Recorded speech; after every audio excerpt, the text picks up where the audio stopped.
So this position, bit of a one of the more athletic movements that I like to apply when I find myself in the turtle. It's a similar setup to where when I was Granbying, I build height, take a step to the side, and I go for Granby. But instead, I step to the side and I go right back, high legging, high stepping over my opponent. This works because of two things. My opponent's hands are not locked, rather they're open.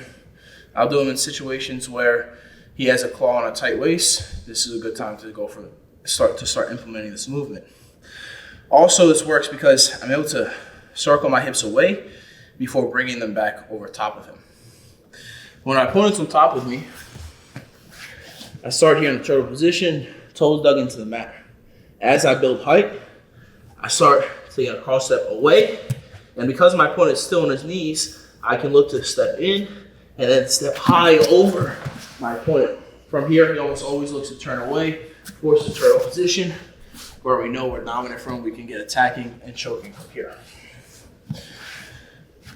It's very important to, when you're high legging over, you really commit to going extremely high when you're stepping. I build height, I step away.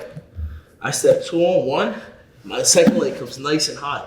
Even if I wanted to, I could jump to a triangle here, but for now, I'm just jumping over the shoulder line, forcing him to turn all the way, and landing in this more dominant position.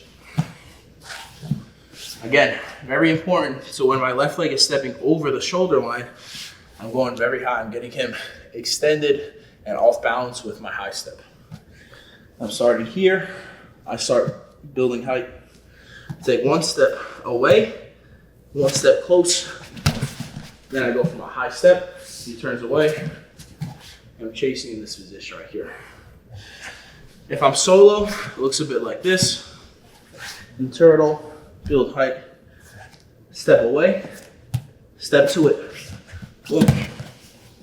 Very high leg, high step, but high percentage when you're trying to off balance our opponent. Again, you can either land where you kind of land in side control, forcing the turtle, or you can jump directly to the triangle, which is another great option. Here, I'm building height, 1, 2, boom. Then this way, I'm stepping real high, forcing my opponent into this less dominant position. Let's do it a few times. Boom, build height, 1, 2, 1, 2.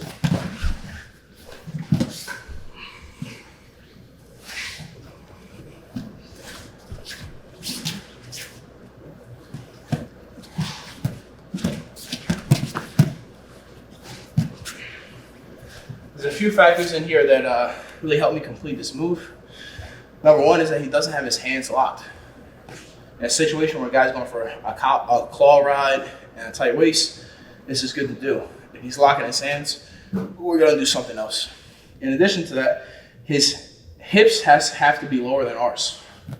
If my opponent is behind me, I build to quad pod. He also builds to his feet. This is going to be a difficult technique to hit. If as I'm building, there's a second where he's lax, I can start heisting over, turning away, and landing in this turtle position from the bottom turtle position. So again, very important to commit to the high stepping as we try to complete this pass and force a turtle.